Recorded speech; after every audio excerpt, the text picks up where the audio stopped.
Okay, and welcome back, everybody. So that is our break. We'll be moving next into our panel discussion. So we have a team of CTC and CEC reviewers who are here to walk you through all things certification and answer your questions along the way. So Senya, I'll hand it over to you to get us started. Awesome. Well, welcome to our panel discussion.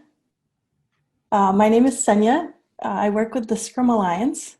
I'm here in Denver in my home office. And if you're wondering why so many of us are coordinated today, I did call Brock and Elena this morning and I said, "What are you wearing?" And I said, because I want to look as cool as you. And so there we are, we're ready. Awesome. Thanks, Kemi. I appreciate that. Well, awesome. Well, welcome to our CTC CEC info session. I did not realize how amazing of a setup Amir would give us.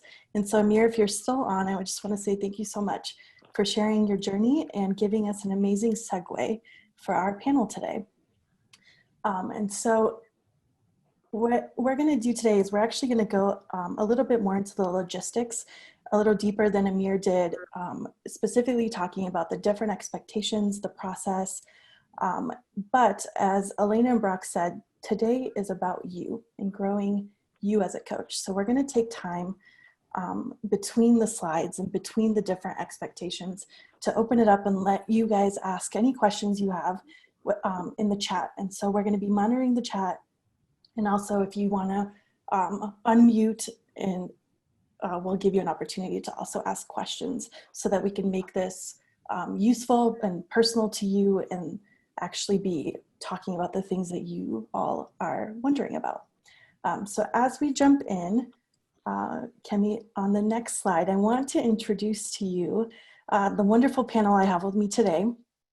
This panel is made up of Scrum Alliance volunteers that are on the review team. They're the people that are reviewing the applications coming in. And so I'm going to give them a moment to introduce themselves. And I loved how Amir started with the why.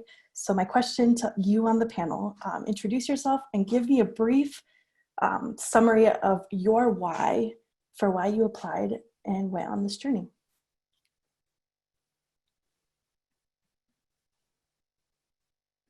In no particular order? In no particular order, but Brock. Okay. Well, I'm first there, so I guess I can go. I won't introduce myself. I've done that many times this week. But you know, my why, one of the things that that I get most excited about when I'm coaching is when somebody gets it. And there's that moment when you're working with a client, an individual, or an organization, where you know you're helping them on something many times, and then suddenly they're like, oh, it's like this. And for me, that moment is why I do what I do. And you know, achieving the CEC certification you know, is just a step in that journey. The journey to these certifications is the point. You get so much out of that journey, the coaches you connect with, the things you need to learn in order to achieve it. And so, you know, so for me, that's why I do what I do. And that's what was most helpful for me, was the journey along the way. Thank you, Brock. I guess I'm the next person to go. My name is Anu Gopal, and I'm on the CTC review team. So my why of applying, of becoming a CTC and CEC is actually in fourfold. The first reason is actually I really wanted to become a better person and also to become a better coach so that I can help the teams and organizations that I work with to create a sustainable change. And the second reason I applied for CTC and CEC is actually to assess my current coaching skills and competency. You know, where am I right now, and where are the opportunities for growth for me, and being able to see my blind spot. The third reason is actually to help the people I'm coaching and I'm mentoring over a period of time to achieve their goal of becoming a CSM or a CSPO through the coaching program when you become a CTC and CEC. And the fourth reason is also to help the people in the community, those aspiring to becoming a CTC and CEC on their journey. And I can tell you that it was actually a very rewarding journey for me, because within the 2 years of my journey of CTC, I actually shipped 2 children into production environment, 2 beautiful babies. So it was so rewarding experience for me. And maybe Daniel. Sure. So my why, I feel like is really started really different. I actually was hesitant to start on this journey, and I want to be open about that because there may be other people in the audience who feel the same way.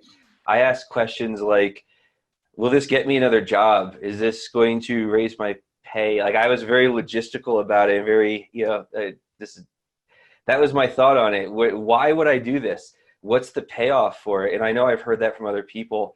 And someone who I trust professionally said, just do it. Like, trust me, just do it.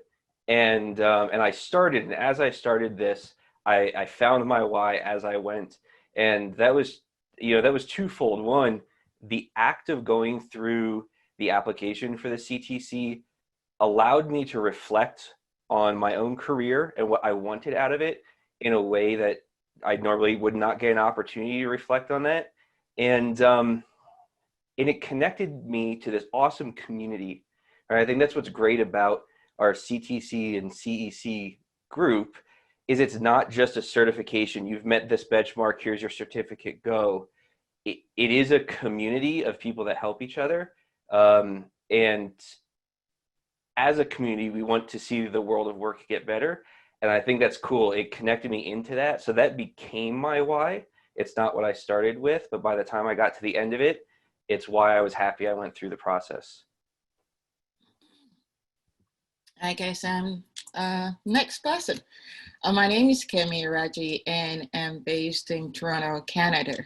And I'm part of the CTC review team. I want to echo what Anu and Daniel said about their why. And I think mine is not slightly different, but I would like to add that when I picked up the application form, because I was looking at what's next for me in my career journey, and I picked up the application form for the CTC, I looked at the checklist and I thought, okay, this is not about the certification. This is more of a journey for me. And I think it took me over 2 years to complete, from the moment I picked up the application to actually submitting that form to Scrum Alliance, because I realized that I kept getting deeper and deeper into why am I doing this? Because at that time I started applying, I don't think any employer was seeking CTC as one of the requirements to get an Agile coach role. But then, like Amir said earlier, it just helps you it just opens up what you need to be doing. So it opened up what I need to be learning. It opened up some of the gaps I might not have identified if it was just another 2-day training that I sat in. And from that point, I found myself.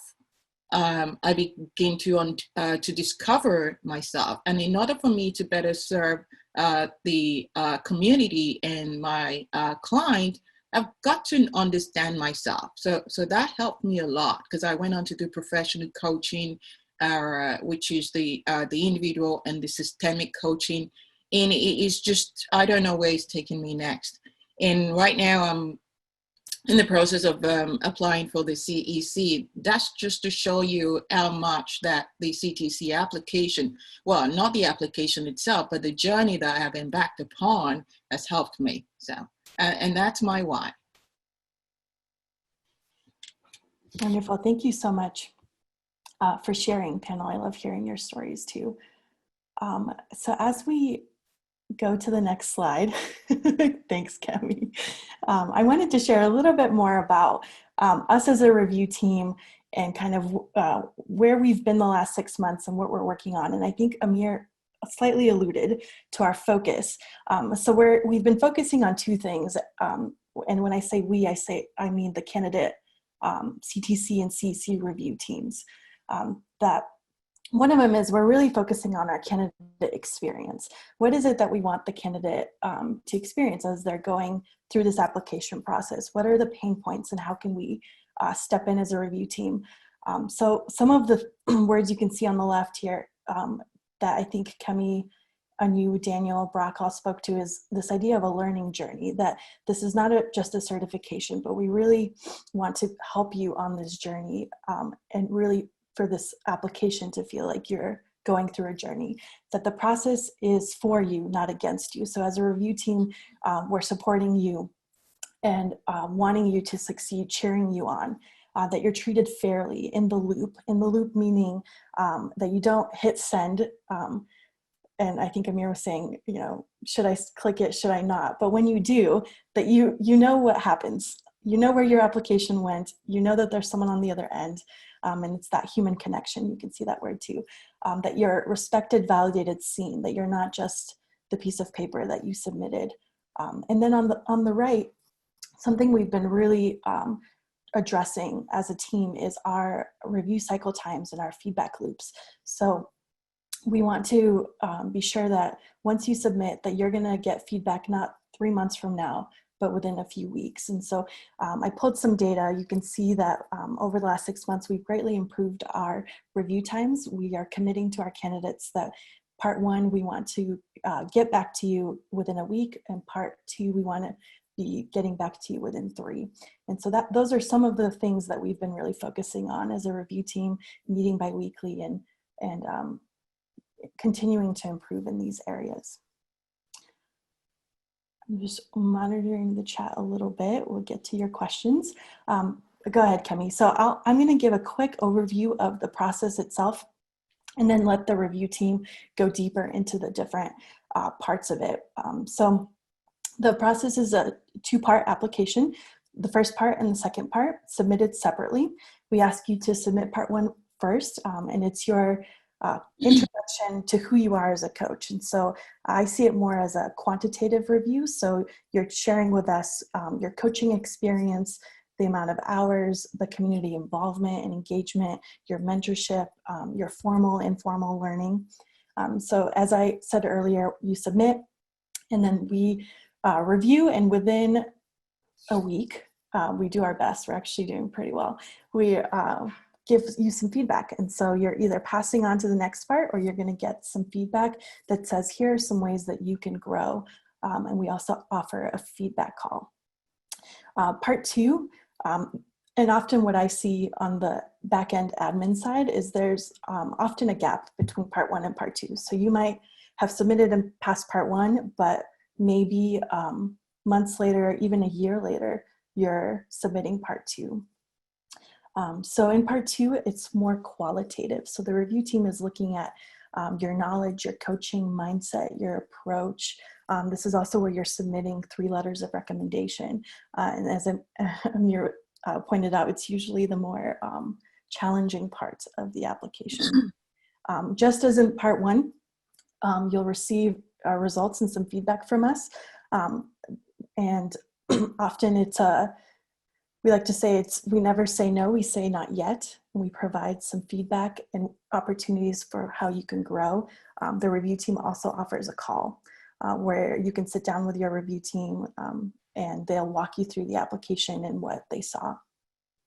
I'm gonna actually give a moment to Daniel, who's gonna talk about the pre-application call and how about 1.5 years ago, we started doing pre-application calls and what that has done and the value we've seen of those and the value we offer you all as applicants to take advantage of this call. Thanks. Yeah, because we're going to start digging into some of the specifics of this. And I was really passionate. I said, I want to speak about the pre-app call because I think it's an awesome opportunity. And I want to share a little bit about what it is. The pre-application call is, it's not an assessment in the sense that we don't look at what you have and then tell you, yes, you can continue or no, you can't. It's not a phase gate for you to go on to part 1. What it is an opportunity for you to speak directly to part of the reviewing team and get feedback on what you have. So what we do in that call is we go through with you, ask you questions about what kind of mentor relationship do you have? What kind of mentoring are you doing? What kind of education do you have? Or all those things that are, especially in part one, a lot of those logistics things. And we take time to have a short, real coaching conversation with you where you coach the reviewer and we give you feedback on that. And the goal of this call is to give you an idea of where are you strong, where might you face some challenges as you go through the application. And that can be really, really valuable. When I went through that call, one of the feedback items that I got was that the way I approached coaching was, let's say, a little further away from what we would normally think of as professional coaching. And so that didn't mean I couldn't continue, but it did mean that as I went through the process, one of the things I did was got together with coaches on a regular basis who were strong in professional coaching, and I refined that craft, pulled it into the coaching I was doing for work, and then let that come through in the application. That let me strengthen that as I went. So I really wanted to stress to everyone, this is not a, here's a thing you have to do and check it off. It's an opportunity for you to share what are you bringing into the application, to get some real feedback on that. And then from there, for you to decide how you want to move forward and if there are some areas that you need to focus on as you go into that application. And I see there's a question here already that fits right in this that asks, is there a time span within which part one should be or is expected to be submitted? And there's not a specific one. When you come out of that, you might come out of that feeling great and like, great, I have it and I'm going to put it in an hour later. You may come out of it deciding to hold off a little bit. Again, it's a feedback session and it's meant to give you the information you need to decide what the right way forward is. And you can always come back and ask for additional pre-application calls, right? It's not just here's their one person, thanks, have a good day. You can reach out and say, I've worked on some stuff, can I have another one, right? So there is no fixed timeline there for how you move forward. That was perfect. Thanks, Daniel, for sharing Sure. that. All right, well, let's jump in. I'm going to give the floor to Anu and her co-pilots, co-facilitators, to start walking us through some of the prerequisites and experience required. Okay,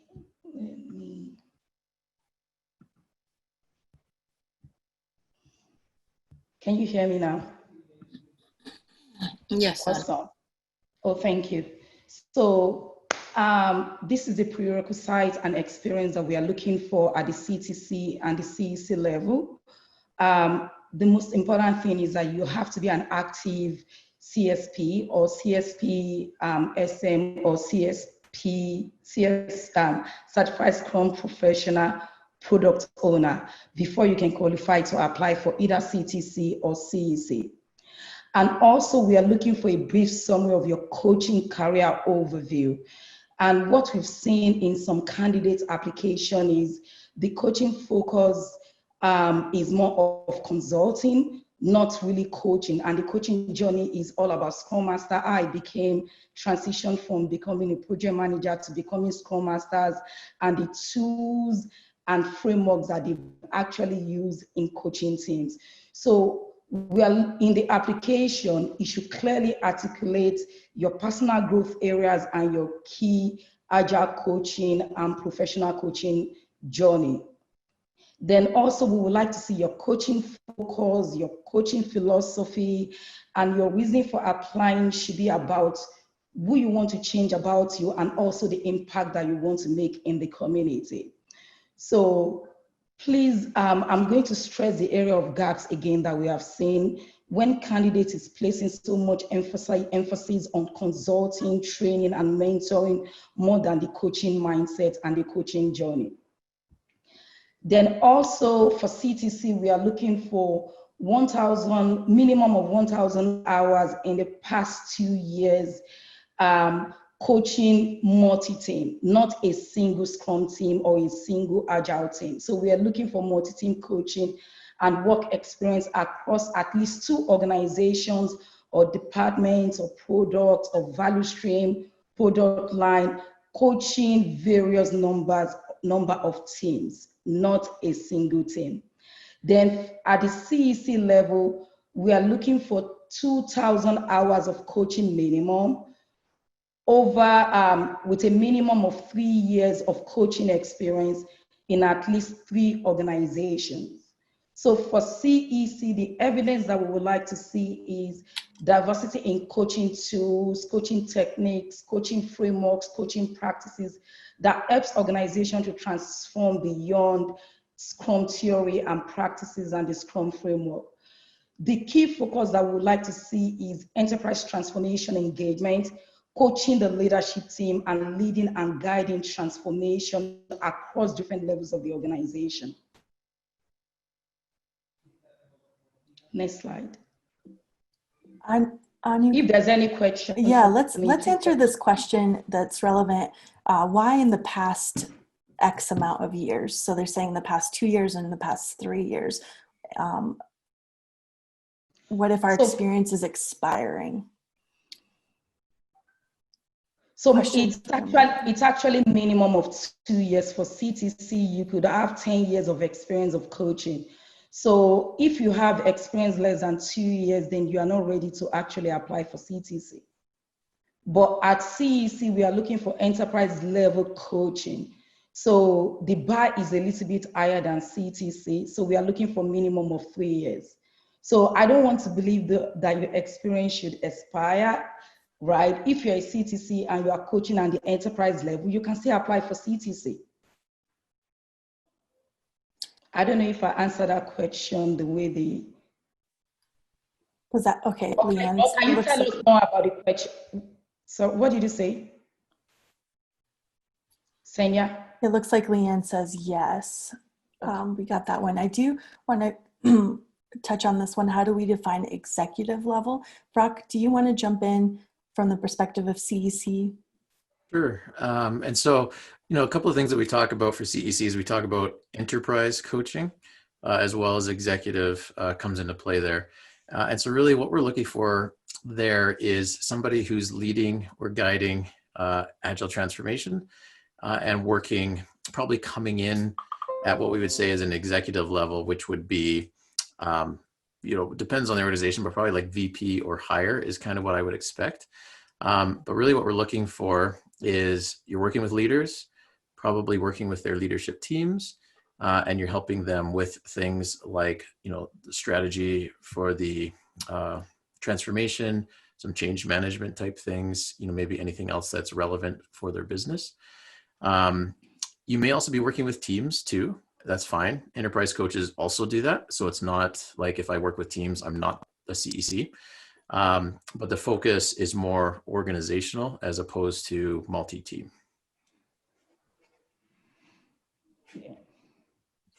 And another key evidence that we're also looking for is your ability to help the organization find their own solution and their problems rather than telling them what to do. So that's the coaching mindset that we're looking for.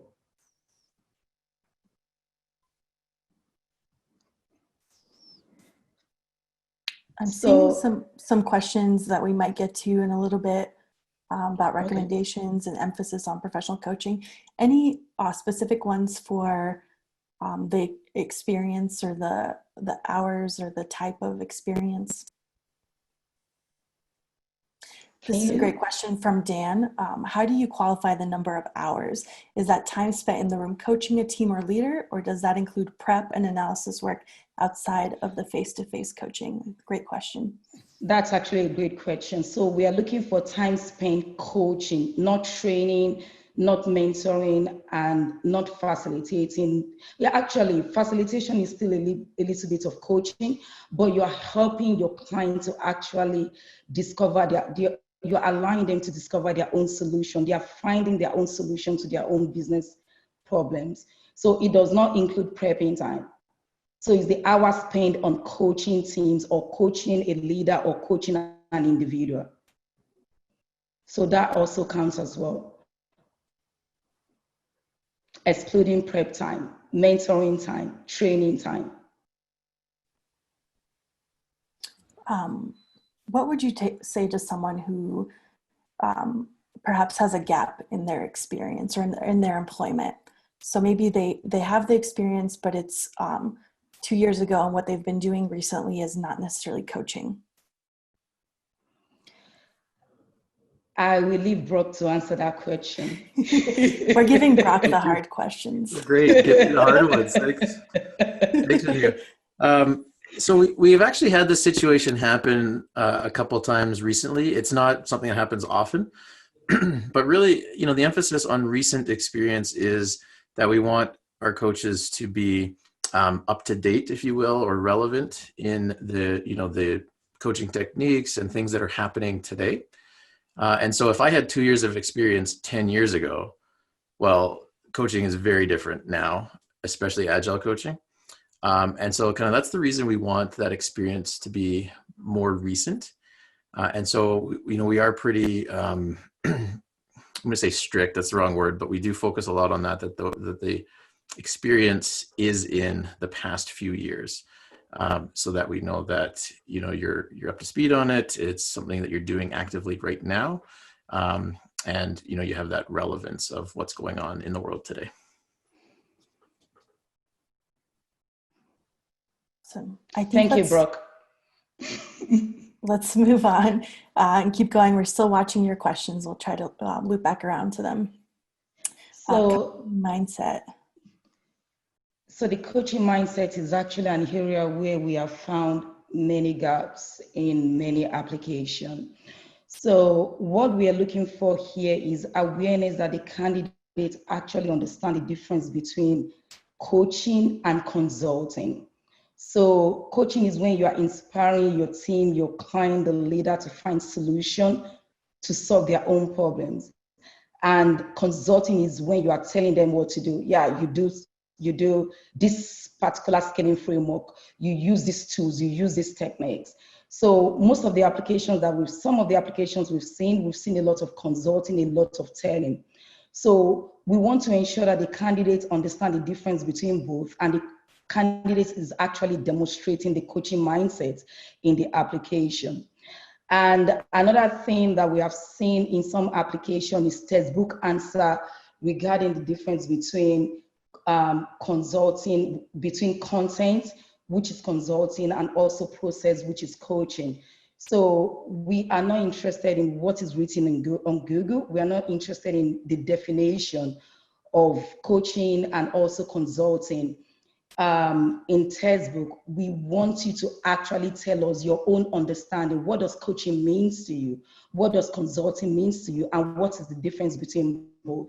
And also we would like to see the demonstration, how a candidate can actually move between the coaching stance, which is mentoring, training, and consulting versus professional coaching and facilitation. So when do you know when to move into facilitation? When do you know when you need to move into mentoring?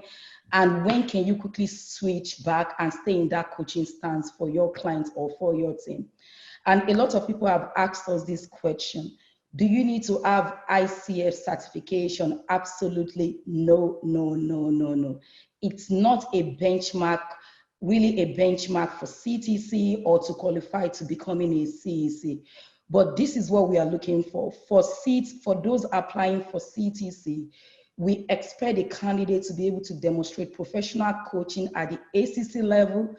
You don't need to have professional coaching certification. It's not compulsory, right? Then for the CEC level, we are looking for the candidate to be able to demonstrate that I can actually coach an organization or coach leaders within the organization at the PCC level. And if you're interested in knowing more about ICF, you can go to the International Coaching Federation website and you can see their core competencies. Then another gap we've seen as well at the CTC level is this: when the candidate focus is just within a single team. we are looking for candidates that can actually focus on the ecosystem, the team, and also the things, the people, the processes, the practices, and the people working with the team, the stakeholders, internal, external, and partner. So we are looking at the system thinking mindset, the ecosystem as well, and the complexities with teams, multi-teams working to deliver a cool product for their customer. So those are the gaps that we've seen, and those are the things that we are looking for at the CTC and also at the CEC level. Senya, is there any question under the coaching mindset? We have a lot of questions about, let's see.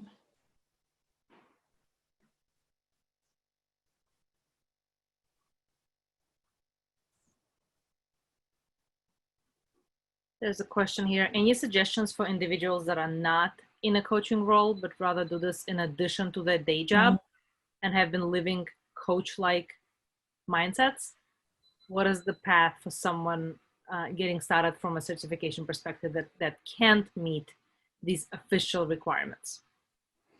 So like I said, professional certification is not required for you to be a CTC or CEC.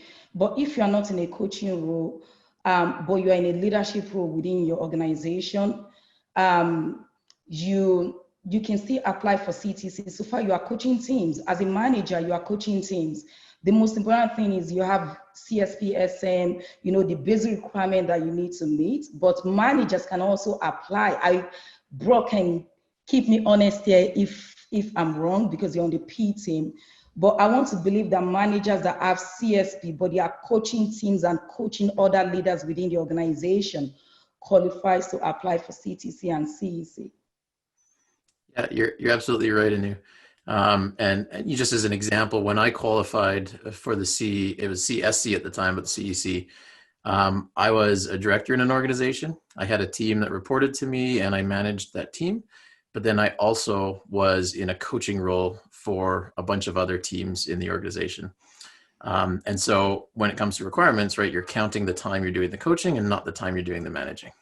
So that's how that works. Thank you, Brooke. And team, how do we draw the line between Agile and non-Agile coaching experience?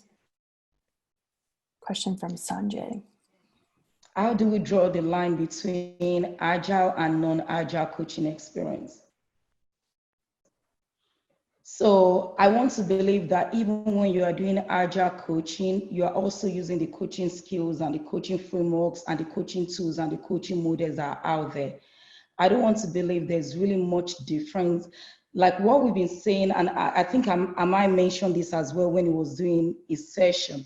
We are not looking for Agile frameworks, right? When we are talking about the coaching mindset, we are not looking for Scrum, Kanban, extreme programming, and the other scaling frameworks that are out there. We are looking for your coaching mindset, the type of tools, facilitation tools, coaching skills that you are using to enable the teams or your clients or your organization to find their own solution. So I don't want to think that the non-Agile coaching frameworks that are out there are not relevant in the Agile space. Those are the skills and the frameworks and the models and the tools that we actually apply in the Agile space. So please try to separate the frameworks, the Agile frameworks, the Agile tools, the Agile scaling frameworks that are out there from the coaching tools and frameworks that we are looking for. So both applies in any situation. Even if you are coaching on Agile journey, or you are coaching on change management journey, or you are coaching on strategy journey, you are coaching on creating a new vision, whatever you are coaching teams, organization on, any one of those frameworks, coaching frameworks and skills out there applies.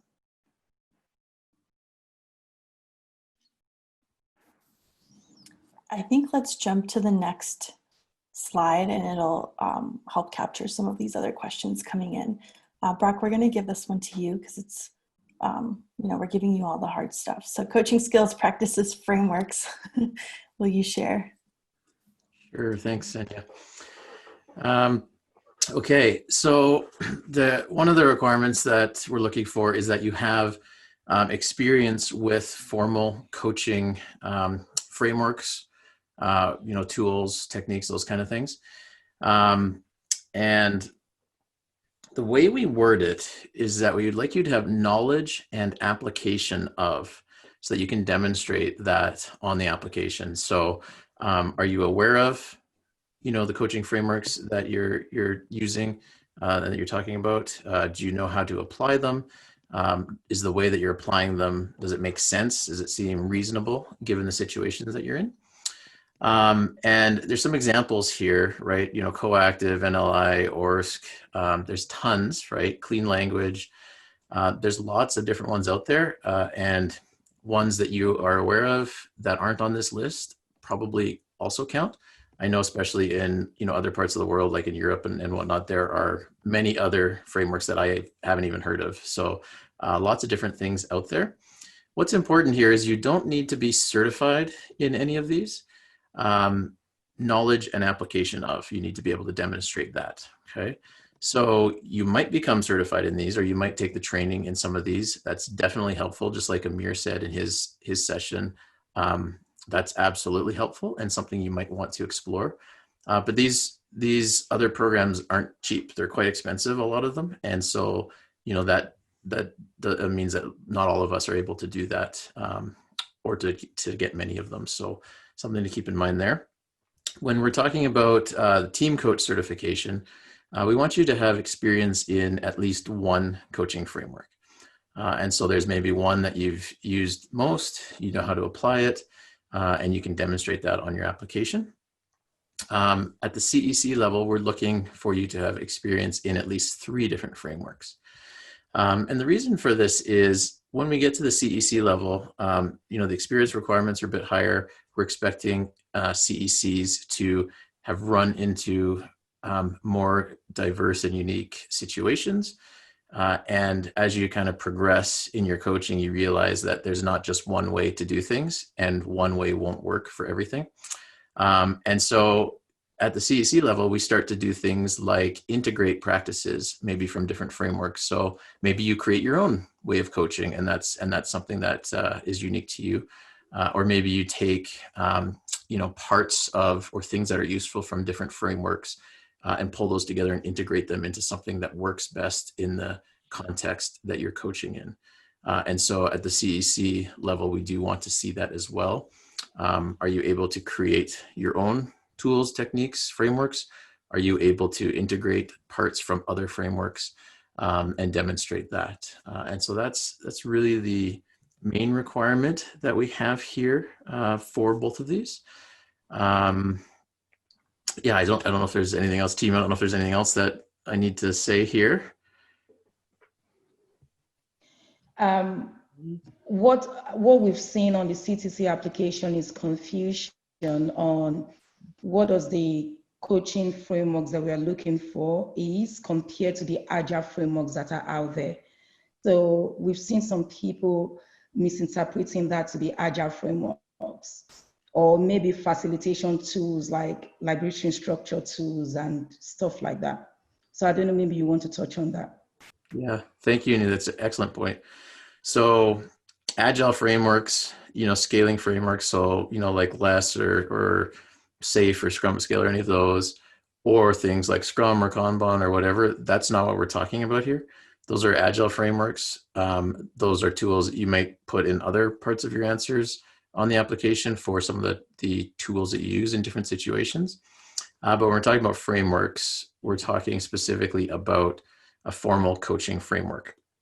Okay, and so a lot of these are recognized by ICF or things like that. And so that's kind of what we're looking for. Some of them are programs, but also books, right? So like Coactive has a book you can read and learn from. Clean Language, there's lots of stuff out there, many books and resources online. You can learn that way. Some mentoring groups do book clubs on these things or practice together. So those are all ways that you might be able to learn the different frameworks. But to Anu's point, it's not about the Agile framework or scaling frameworks or even facilitation like the liberating structures is excellent. That's great for when you're talking about facilitation in the CTC application. But that's not what we mean when we're talking about coaching frameworks. Someone's asking for a little bit of clarification on what does knowledge and application mean? Yeah. Practically. Yeah, and so that's an excellent question. The reason we word it that way is to emphasize that you don't have to go out and take these programs or get certified in these. So when we say knowledge and application of, we're recognizing that you can learn to coach in different ways. So there's one coach in our community, Olaf, in Europe there, where he's probably done some since, but when he qualified for these, he had basically taught himself how to coach and had, through books and through practice and other things. And that's perfectly acceptable. So knowledge and application of, it means, they exist. One or many frameworks well, how it works, the why behind it, the format, like the coaching arc that it might involve, those types of things. And you're able to demonstrate through perhaps examples of when you've used it with clients, or other ways that you can talk about on the application that tell the reviewer, hey, this person has actually used this framework with clients and has learned things through doing that, has learned how to, improve and adapt how they apply that through those experiences. So that's kind of what we're looking for there. And Brock, does it need to be in a work environment or with cohorts, the application of?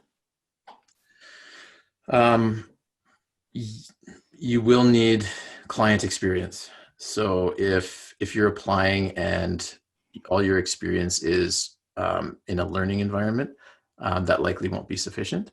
However, that is, an excellent way to learn and practice these things. But again, we're expecting, for your experience, if you're saying, hey, I have 1,000 hours or 2,000 hours of doing this, we expect that to be in a client situation. Thanks, Brock. Okay, let's jump forward to constant learning. Oh, never mind. Self-awareness. I skipped a slide. Let's do self-awareness next. Excellent. Okay. So I'm going to be talking about the CTC part of the application, and Brock is going to take over the CEC. So when it comes to the CTC self-awareness, although we don't specifically ask a question around this, but we want to see a demonstration of this self-awareness. So we're looking at you being able to have an understanding of what's going on in your environment within your team, that you actually notice the behavior of the team. You can tell when something is changing. You actually notice how you're showing up as well and how that is impacting your team so that you can change depending on the status of your agile coaching skills. So you can pivot. So say, for instance, you were talking to a team and you noticed that the way you were going about it triggered something within them. Are you going to go from the coaching stance to facilitation or mentoring, depending on what is needed around that? So you are able to show some emotional maturity from that. That is self-awareness that we are looking at. And also, what is your current goals for growth? So it's not just about, I want to complete this CTC application. It's more of, I want to, whatever career growth means for you. In my case, it was, I want to discover who I am. And in doing that, I would be able to help others to discover, uncover themselves as well.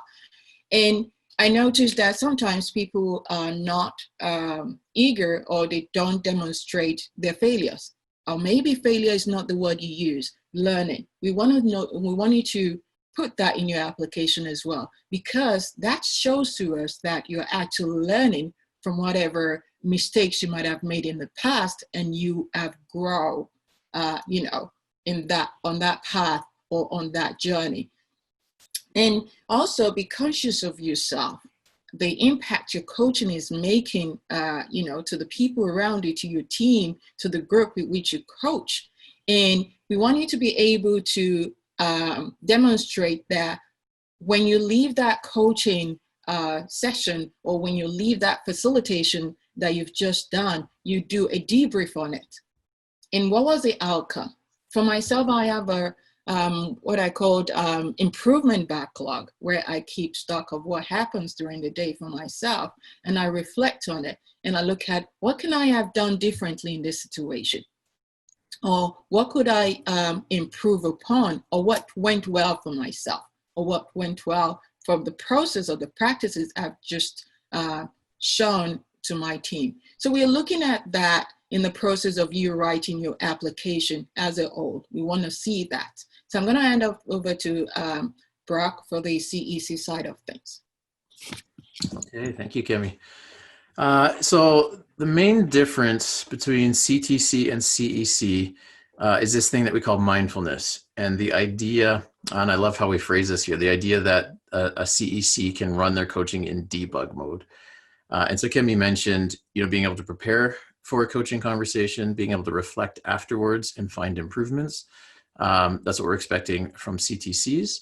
From CECs, we're expecting this piece in the middle where when you're in the conversation, you're able to understand what's going on for you and that the impact that that's having on the conversation and be able to adjust real time based on what you're seeing. And so that's really the main difference that we see here when we're talking about self-awareness. It also talks at the top here about, consciously selecting experiments and things like that. So we also want to see that you're able to,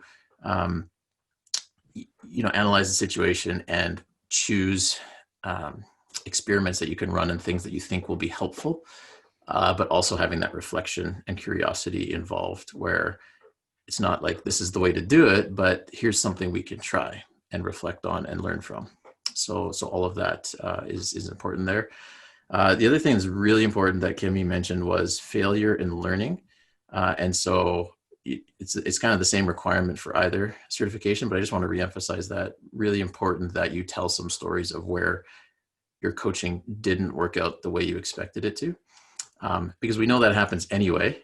And we'd like to hear what you learned from that and how you've changed your coaching from that experience. That's great. Thank you both.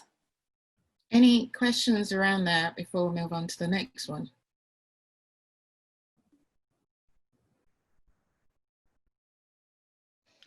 There's a question from Sanjay.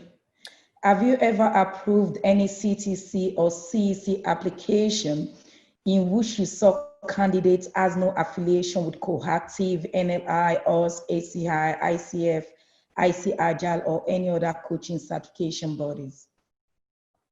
So I can say that I was approved.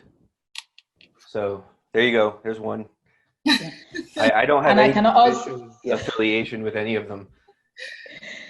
And I can also say that I've approved an application of a candidate that has no affiliation with any one of them except IC Agile. And when we are talking about professional coach certification, IC Agile is not qualified as one.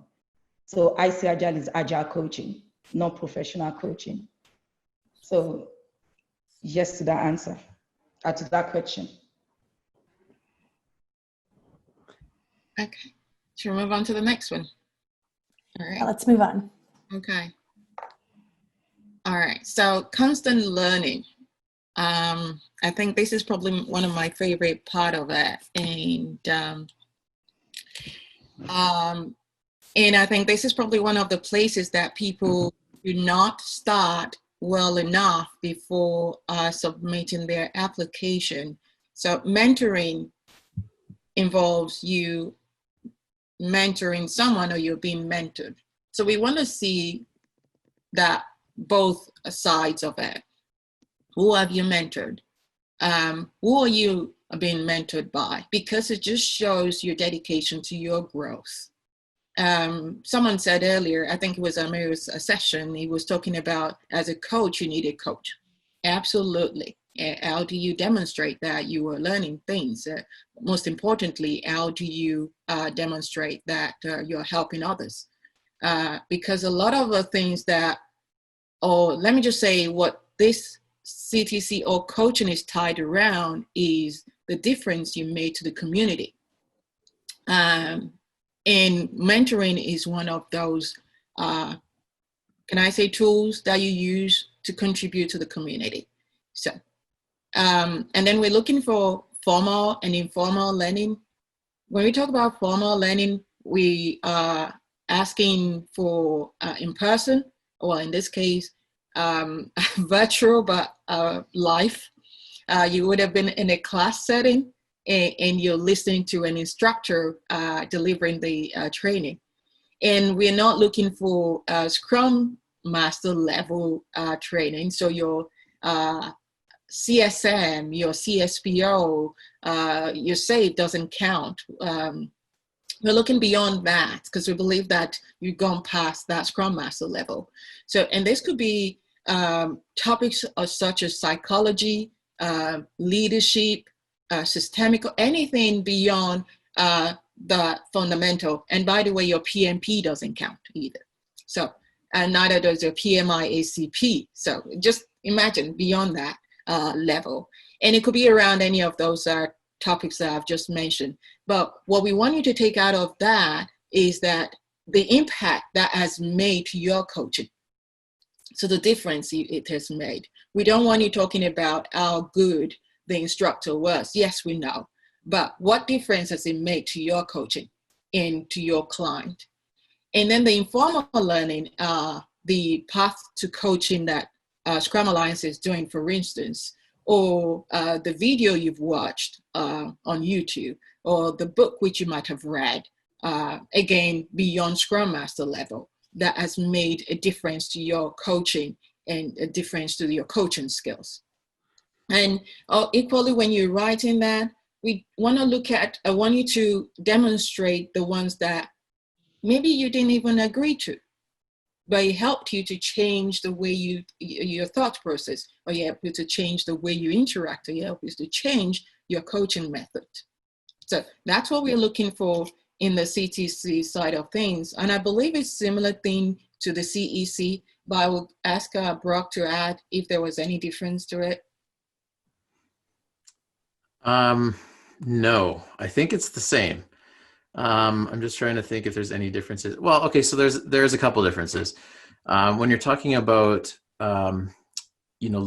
learning beyond agility and some of the coaching things, the CEC level, we're also looking for things that are relevant to coaching organizations and coaching enterprises. So that could be things like, economics or change management, any of those types of things, business topics, right? So that in either formal or informal learning, but maybe it's in the informal learning where you've done your own research or, have been digging into other topics. We're looking for those types of things that go beyond agility, go beyond coaching, and are useful when working with organizations. You will probably also have things around coaching in there, and that's great. You need to show that as well. But we're also looking for those additional topics that support what you do at the enterprise level. Thank you, Brock. Any questions around this? And I'm going to take the opportunity to throw a tough question back to the team so I don't have to answer this one. So the question is, what if you don't have money for formal training?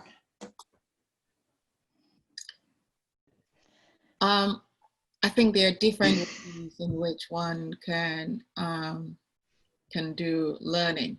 There is a mentoring cohort which you can join and learn. There's some book clubs. And Brock, I think you mentioned this too. It doesn't have to be that you're attending the classes, right? And when it comes to CTC, we're not looking for too many classes that you might have attended. If it's one or two, but it makes a huge impact to your coaching, that's enough for the CTC. And then you can augment it with other method of learning. Yeah, and Oh, go on, Dan. I was just going to add, just because I've seen a number of questions come up of like, does this count? Does this count? Does this count? And I want to stress that part of this application process is what we're attempting to do is assess your ability to be an effective agile coach, to come into organizations or into teams, help them grow through difficult problems you might not have expertise on, but help them to grow through it anyway. And leave them in a state where they continue their own growth journey, right? Catalyze change, not just simply be the change agent yourself. These are some of the things that we're trying to assess. And we formed the questions that we ask because so far we've found that these questions give us the best view into that and draw some of that out. So these aren't, it's not a checklist. It's not a list of things that you have to fulfill. We're just trying to get at that.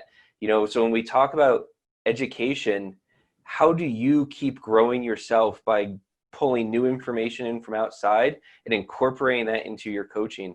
And if you do that with 100% free learning, perfect. Share that with us in the application because we really read into that. That's the part we read into. The list of the classes is not nearly as important as the column next to it that says, how has this impacted your coaching? Absolutely. And just to add more to that, maybe the only good thing that COVID-19 has brought into our world is virtual space, virtual learning. There are so many virtual free classes out there. Take advantage of those. We are looking for formal education and leadership in scaling, in soft skills, right? Psychological safety, emotional intelligence, listening. So it doesn't matter if it is 1 day or 2 days or 5 days formal education. Take advantage of it. And there are so many trainers out there that are offering free classes for people that can't afford it. Find them on Eventbrite, find them on LinkedIn and everywhere you can find them. Talk to them. They will give you discounts or they can allow you to come for their training or for their workshop for free. It doesn't even have to be training, it could be workshop. Take advantage of the opportunities COVID-19 brought into our space. And I just want to add really quickly that I have actually reached out to some trainers and I say, hey, can I help out on your in your class? I can help you with the mural, or I could help you with setting up the Zoom meetings and everything. And they were like, yes, come over. And I didn't, it's not about the certification. It's about the learning, the knowledge I'm going to gain from that. Right. So, all right. So Lana had a question. Okay, there, she's posting it. In assessing the version of truth for CEC executive engagement, would the Scrum Alliance physically reach out to a C-level executive on behalf of an applicant? So what happens there? So there are, part of the application is to submit a recommendation from one of your mentors, as well as 2 recommendations from 2 different clients, right? And so in that case, it is possible, if we have questions, that we might reach out to somebody for more information. Often it's more likely it would be the mentor, but we do sometimes do that. It doesn't happen often, but we do from time to time, reach out just to get clarity if there's something that we're not quite sure about from what we're seeing in the application and the recommendations. Okay, excellent. okay, so I am just going through the questions about professional coaching and agile coaching you've been using interchangeably. Daniel, do you want to talk about that a bit? I guess I can. So I think that there's a lot of stress on the professional coaching because, right, when I mentioned that we're looking for someone who can't simply make the change themselves, but who can coach an organization through what they're trying to do, through that journey to become more agile and to leave them able to grow themselves, so that you're not the the linchpin on that. And so that has gotten a lot of attention recently, and I say recently, like the past number of years, because there are a lot of experts, there are a lot of great facilitators, there are a lot of great Agilists who can do the thing when they are the people in there making it happen. They're the engineer, they're the Scrum Master, they're the leader, who's leading a number of teams. And then the question is, how do you take it that next step? And so, no, Agile coaching is not interchangeable with professional coaching. It's not the same thing. And I'll tell you, I've worked with people who are amazing professional coaches, and they've come over to Agile coaching, and they've used those skills really effectively, but there are a ton of other skills that they had to add to their toolbox to be effective Agile coaches. So I think that in my experience, both as as an Agile coach and as a reviewer, it is that this is a major part of the skill that you need to take it past like a really good practitioner to being a really effective Agile coach. And it's that last skill that a lot of people, for a lot of people's journey, it's that last piece that gets added onto their toolbox. And I think that's why it gets so much attention, but they aren't interchangeable. They are different things, right? Professional coaching is a skill that, that Agile coaches leverage very heavily. Yeah, and so just to add to what Daniel's saying there, and this is just one way to look at it. I find this view helpful though, in terms of what is an Agile coach, because you see a bunch of different things here that an Agile coach might be involved in. Professional coaching is just one part of it. I think really key to what Daniel said is there's a lot of emphasis on it because historically that's been the weakest link for most candidates. And as a community, we're understanding how powerful and useful that is and how much we need that. I think the biggest difference that I would say between an Agile coach and a professional coach is that an Agile coach has an agenda, and it's to help organizations do Agile well, to accomplish their goals through agility. Whereas a professional coach has no agenda. It's just to help you achieve your goals. However that is, you're going to do that. And so that's the one big key, I think, to keep in mind when we're talking about the difference. And my apologies for us using it interchangeably. I usually try to be more exact with the wording. So thank you for calling us on that, just to make sure that it's clear for everybody. Senior, are there any other questions? There is a question. So what advice do you have for those who are intimidated by the application? Kemi, you want to take that? Because I knew you were intimidated. So intimidated. It took me 2 years, I know, 2 years. I guess it's just kind of like what they usually say, how do you eat an elephant? It's one bite at a time, right? And I kind of like remember my feedback to Scrum Alliance was, could it be more better so that they break it down into smaller chunks? Because I have gone on to do a master's degree, and I wasn't so stressed as I was completing my CTC application. But that is not to deter anyone from going ahead to do the CTC. What it just means is that you take one step at a time. So I would answer one question and then probably just leave it somewhere else again and move on with my life, and then go back to it. And then that was what I was doing, just taking one question at a time and getting it reviewed by my community of support. So that was another thing. Have a community of support, group of people that you kind of like connect with every now and then, or you just send your application to get feedback from. So that was what I used. So add more to what Kemi said, when I started mine, and I thought I was going to complete the application in a month. Then I realized that, oh my, this is a long journey for me. So I actually started from the easiest thing, which is the formal coaching, formal education, and also the informal education part as well, and the mentoring part.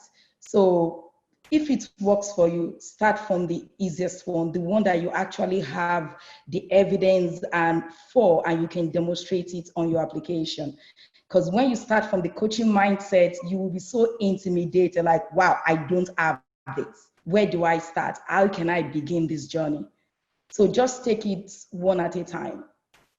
All right. Any other questions, Samir? There are actually two. There's a follow-up to the earlier question about agile coaching and professional coaching. In part 1 of CTC, it says agile coaching experience, and it excludes training, consulting, etc.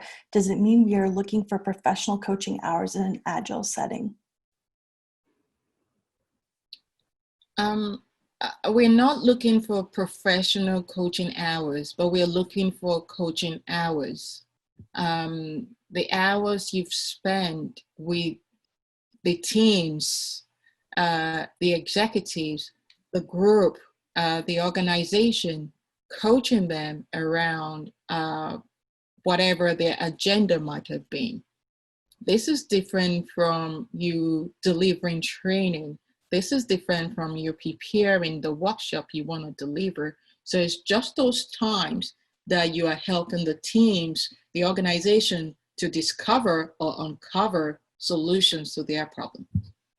And if I may add to that, one of the hardest things that I discovered since joining the review team is that we want to provide some clarity on how to go forward, like what is it we're looking for, and at the same time leave the application open to the fact that different people will discover different ways to help an organization grow, while still staying true to the idea that they own their own journey and they're taking the action themselves and moving it forward.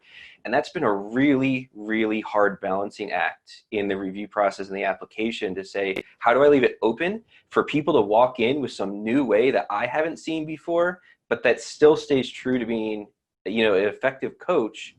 And, you know, it's different than what I do, but it's awesome. And it's this new thing, and it's, you know, it's the way that's worked for them. How do I leave that open while at the same time not letting it be, you know, anything, you know, still giving some guidance to it? And I think that's one of the things that we see when we say, well, is this coaching? Is this coaching? Is this coaching? The kind of the litmus test that maybe you can use there is, are they owning their own growth? Do they leave their being, you know, have you catalyzed change? Are they leaving there going, great, I've come up with a new idea to move forward. You know, I've come to my own conclusion on moving forward. I'm going to take this forward. Even if you step away that day and you never talk to them again, are they going to keep growing in their journey? That's that coaching space, right? Even if it's not specifically using ORSC coaching or, you know, another one of those frameworks. And the other thing I'll put out there really quick is, this is part of the reason for that pre-app call. Put things in there and then reach out, do a pre-app call and run through it, because there isn't a clear, here are the categories and you put it in this one, or this one. Let's have that as a bit of an open conversation. I think I love the way Daniel has just summarized what we are looking for, because it's just amazing when I see novel things, that I see new things that people are putting it on their application, and it's just different from your typical Scrum review, coach, or whatever tools or techniques or meetings that are out there.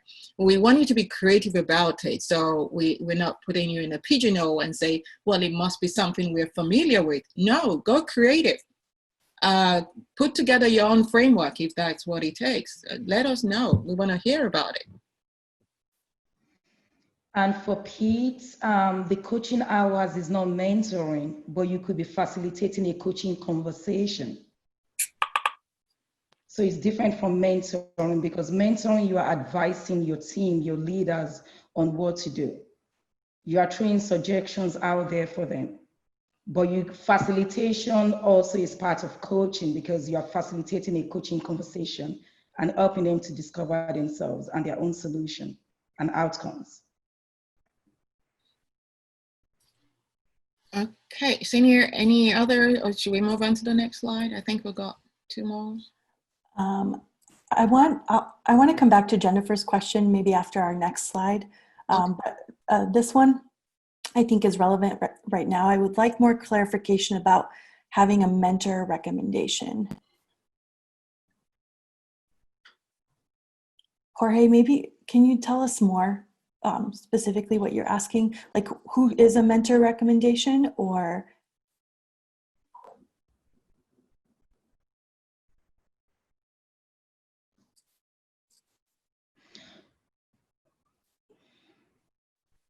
The recommendations we need. Would someone like to talk briefly about the recommendation letter and what we're looking for? Well, maybe Brock. Sorry, I had to. maybe I can. Oh, maybe I can take a stab on this. Okay. So every coach always has a mentor, and your mentor is someone that is guiding you on your coaching journey, helping you to be a better coach, a better self.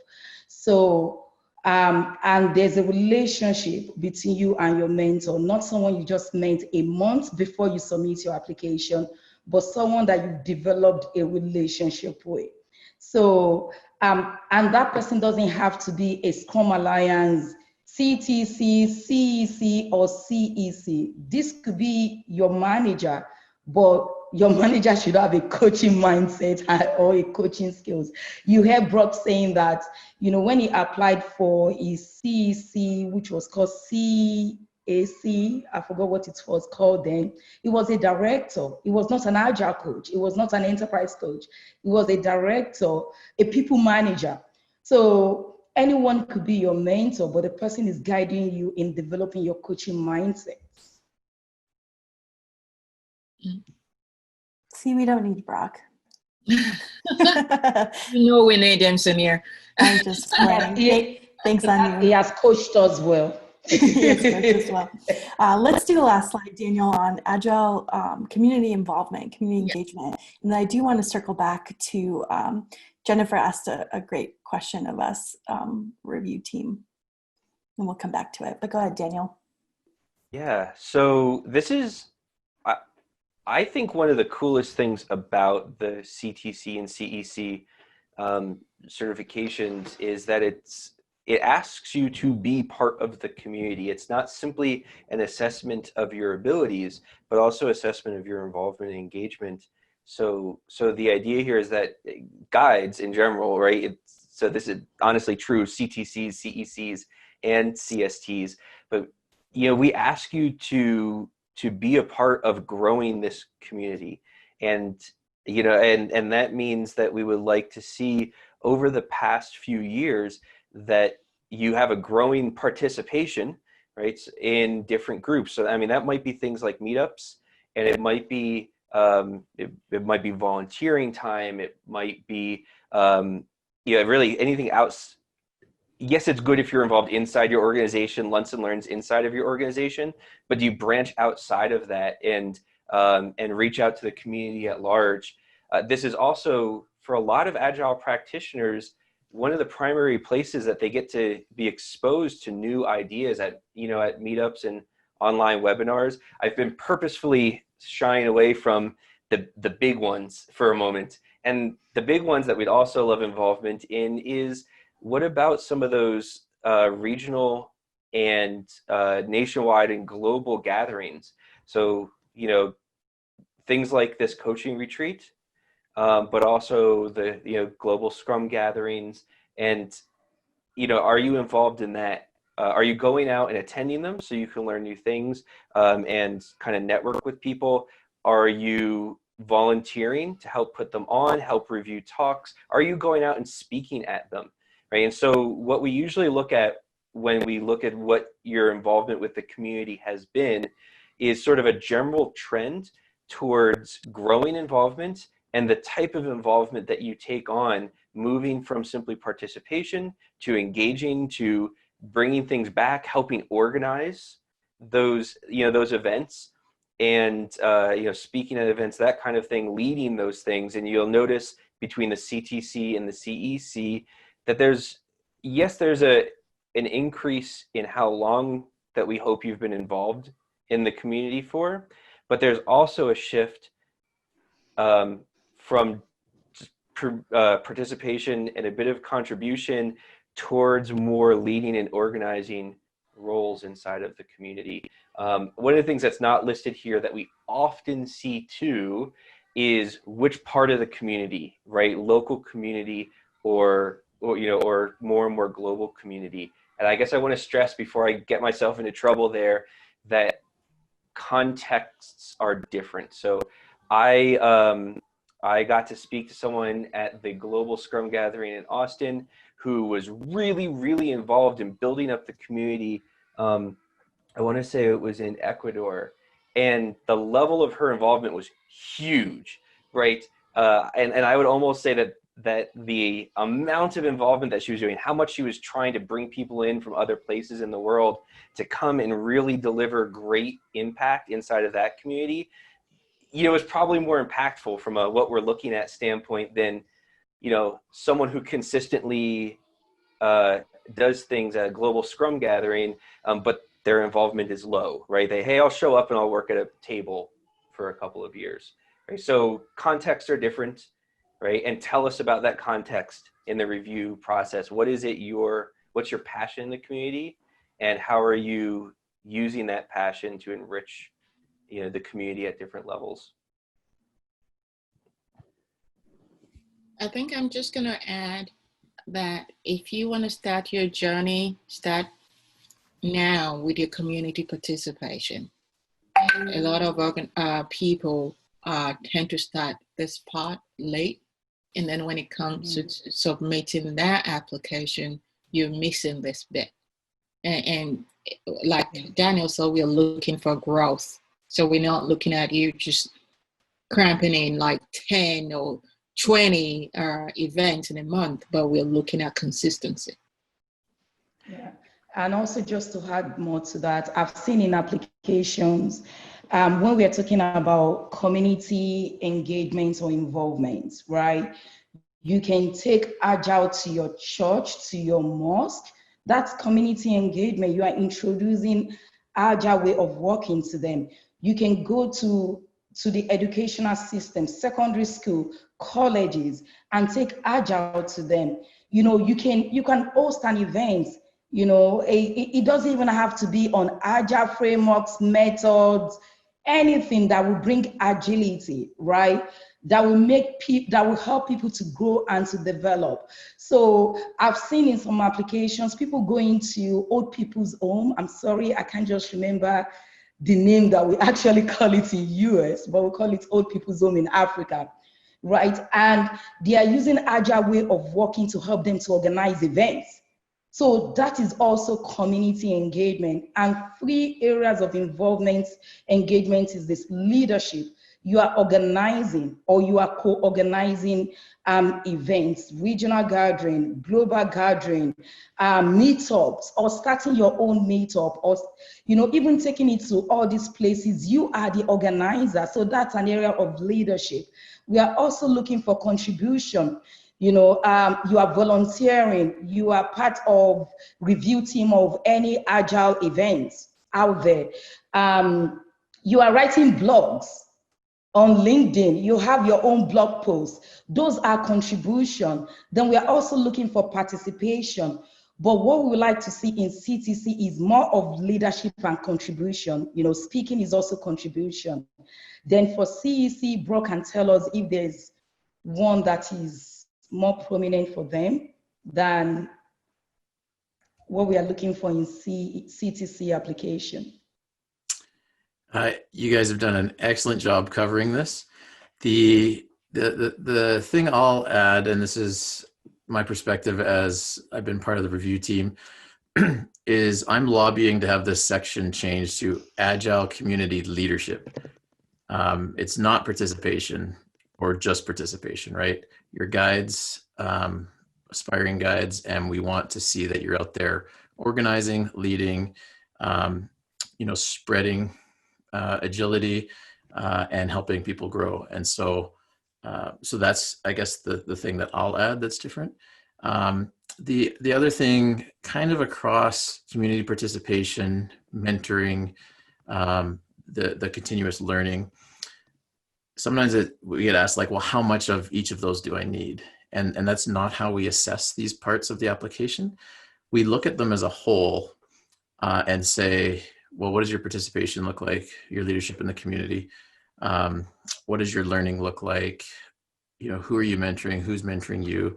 And we kind of put that all together to see, is this a well-rounded coach? Are they, maybe you're doing more community stuff and less of something else. That might be fine, right? And so there are things that are required. You see, the number of years and just things like that. But we kind of look at it overall as a complete picture to understand, what are you involved in, and what is your continuous learning and leadership and whatnot in the community look like. So we have about 5 minutes, and there's 2 questions that I want us to come back to.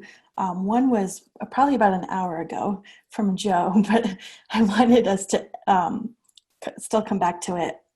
He's asking, what type of ballpark budget would be good to set aside for coaching and mentoring during the CTC application process?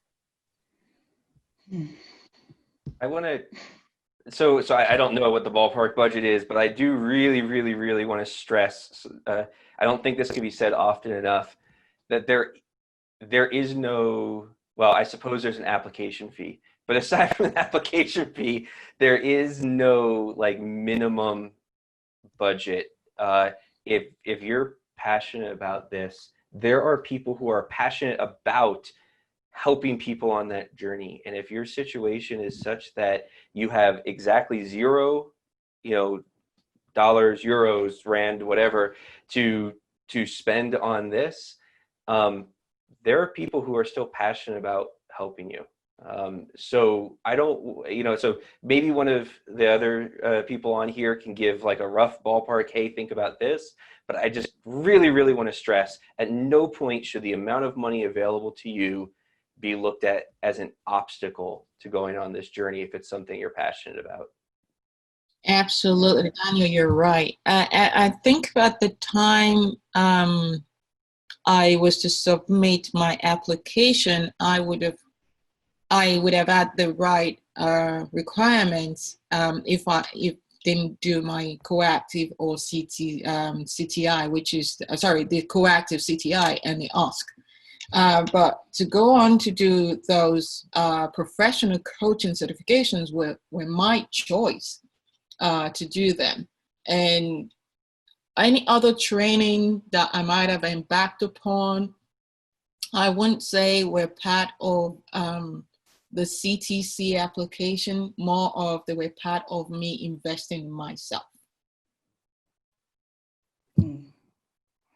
Thank you, And Daniel. I can also add again, we've stressed this many times, the professional coaching certifications are not prerequisites to become a CTC or CEC. It's a matter of choice. We've approved applications that doesn't have candidate that doesn't have OSC, coactive, NLI, and all those professional coaching, formal education. So you don't have to. Thank you, team. One last question, and then I think we'll conclude. I'm going to come back to Jennifer's question. Have you thought about moving to a more collaborative, interactive approach instead of the present application documentation? Daniel is laughing, so I'm going to give him the floor.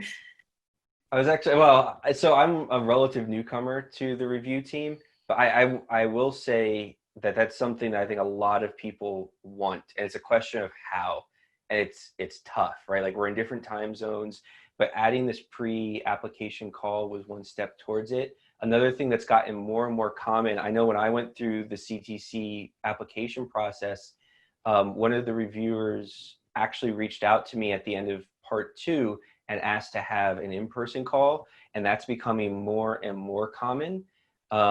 Another thing that's added on, this is my last of the things just to list, is if someone is deferred, they are offered the opportunity and in fact encouraged to take some time to schedule a call with the reviewers who deferred them to be able to give some more direct, feedback and conversation. And I know that they've even kicked around the idea of should that just be a mandatory step? Like, yes, we're going to have this conversation because it's important. So it's not mandatory now.